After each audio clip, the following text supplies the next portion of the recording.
Hi everyone, so today we're going to be doing a question session on the PIC32 or the MIPS architecture.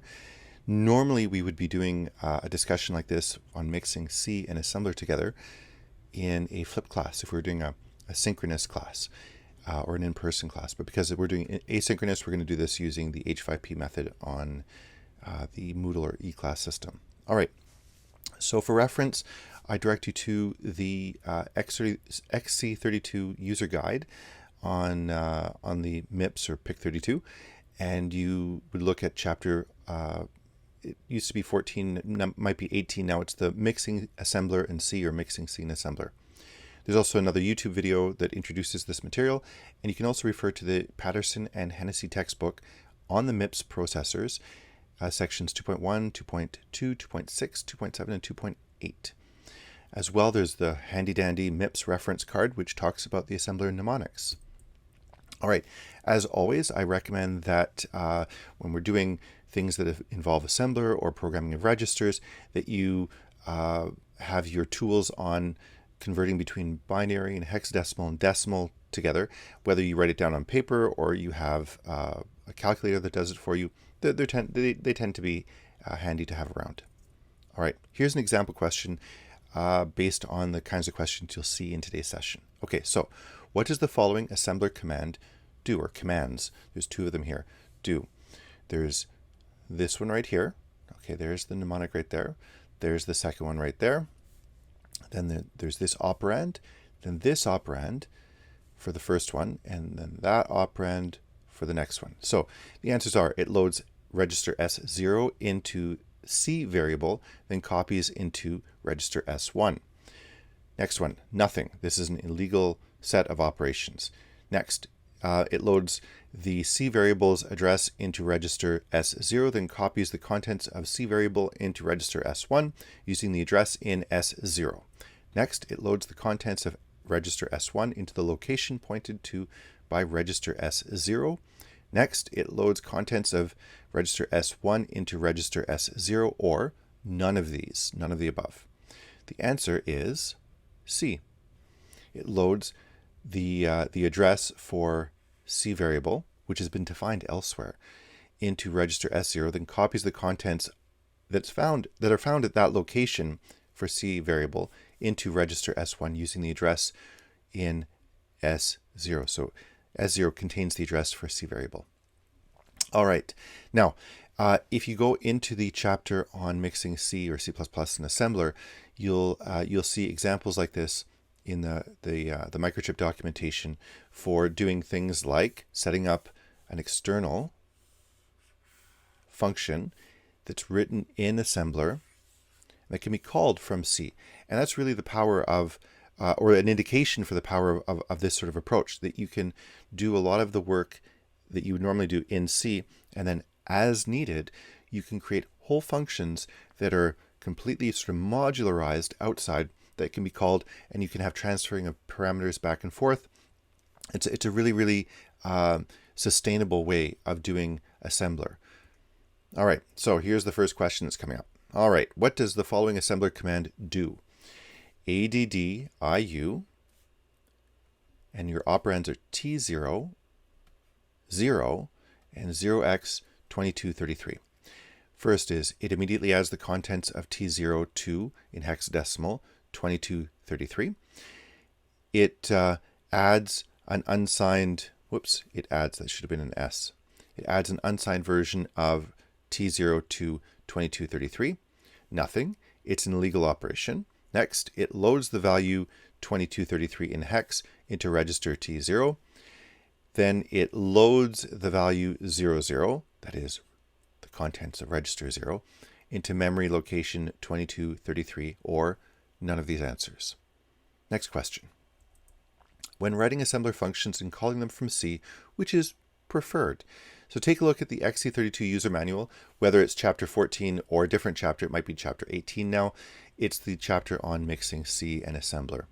They change every few iterations of the XC32 compiler. So the first answer is writing out-of-bounds assembler routines. Next, writing self-contained assembler routines. Next, writing inline assembler. Next, writing individual lines of assembler inside of a C function, or writing less than 3 lines of an inline assembler, or none of the above, none of these answers. Question number 3. The stack pointer. The stack pointer is a C pointer routine that tells the program counter how to navigate a jump. Next question. Next answer. A device, so the stack pointer is a device that tells me where to get flapjacks pronto. Next answer. A register, so the stack pointer is a register that stores the memory location for temporary storage of register values, etc. Next answer. The stack pointer is a triple nested pointing system called from an argument in C when accessing assembler routines. Next question. It's a double recursion array register useful when combining functions into C or from C into assembler, or none of the above, none of these answers. Question number 4. What does the following do? Add IU, so that's the mnemonic, then the operands are SP, SP, and -4. First answer. This increments the address of the stack pointer by +4. Next answer. It decrements the address of the stack pointer by 4. Next answer. It makes the stack pointer equal to -4. Next answer. It adds the stack pointer to itself and then subtracts 4. Next answer. This is an illegal operation, or none of these, none of the above. Now, what I want to point out is that you can actually take a look at something like this when you call a function in C and you do a disassembly on it. Take a look at something like, you'll see something very similar to this, if not exactly this, in your disassembly of the code when you call another function. All right. What does the following do? Hint, take a look at the YouTube video that was pointed to earlier in this video. The first one, add IU SP SP -4, SW, S0, 0, and SP in parentheses. Okay, so the first operation, this is the first mnemonic, and this is the second mnemonic. So this one happens first, and that one happens second. The first answer, it adds -4 to register S0 immediately.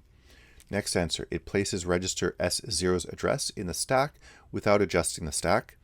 Next, it decrements the stack pointer and then stores the contents of S0, that's register S0, there.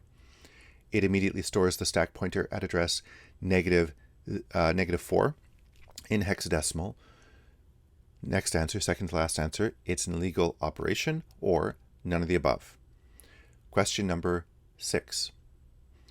In this store word operation, why is the 0 found outside of the brackets for S0? So we have store word, then we have register S0 right here, and then we have these brackets or parentheses like this, and we have a 0 right here. What's going on here? That's what the question is about here. So the first one, this is not a proper use of S0, nor of the brackets or parentheses. It latches S0 in order to clear the bits in A. It clears the bits in latch A based on S0's contents. It means use the address in register S0 and add 0 to the address as an offset, or none of the above. Question number 7.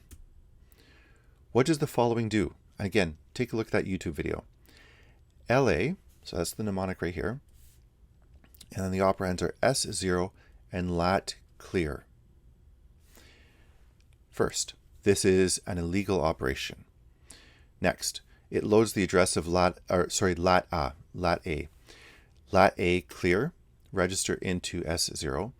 It latches, so the third answer here is it latches S0 in order to clear the bits in A.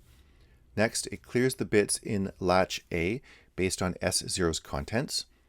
It clears the bits in S0 based on the values stored in port A, or none of the above. Question number 8. What does the following do? Again, take a look at the YouTube video, okay, that was pointed to earlier in this video. So LA, S0, lat A clear. that's the first operation. And the second one is SW A0 0 and in parentheses or brackets S0. First answer, it loads lat.A clears address into S0, then sends the value in register A0 into lat.A clears address. Next, it is an illegal operation. Next, it sets the address of register A0 to 0. Next, it sets the contents of register S0 to 0.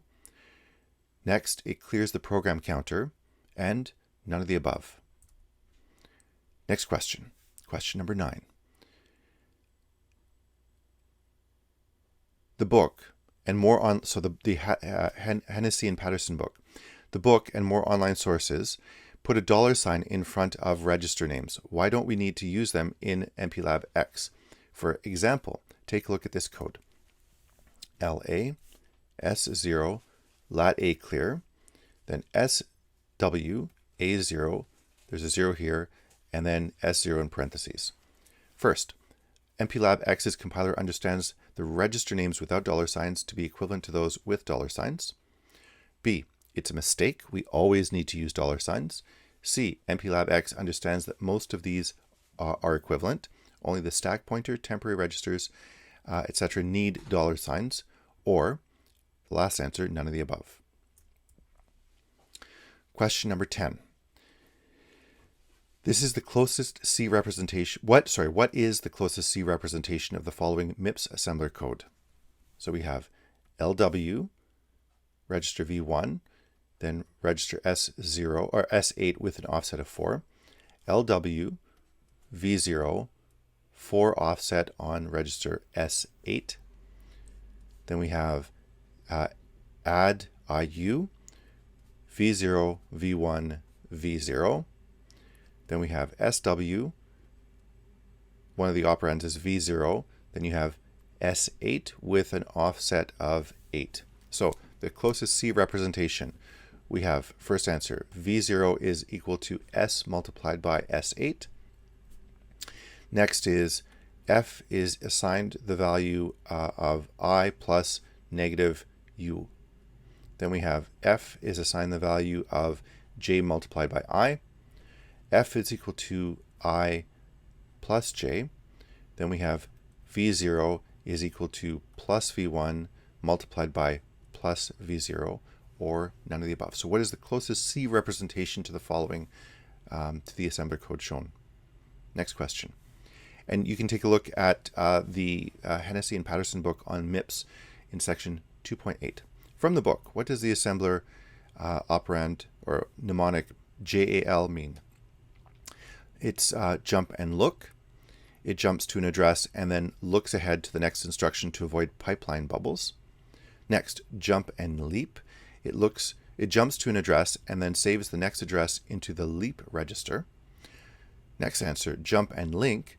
It jumps to an address and also saves the address of the following instruction, so the one that comes afterwards, into the register RA, or none of the above. And that's it. Those are the questions for this session.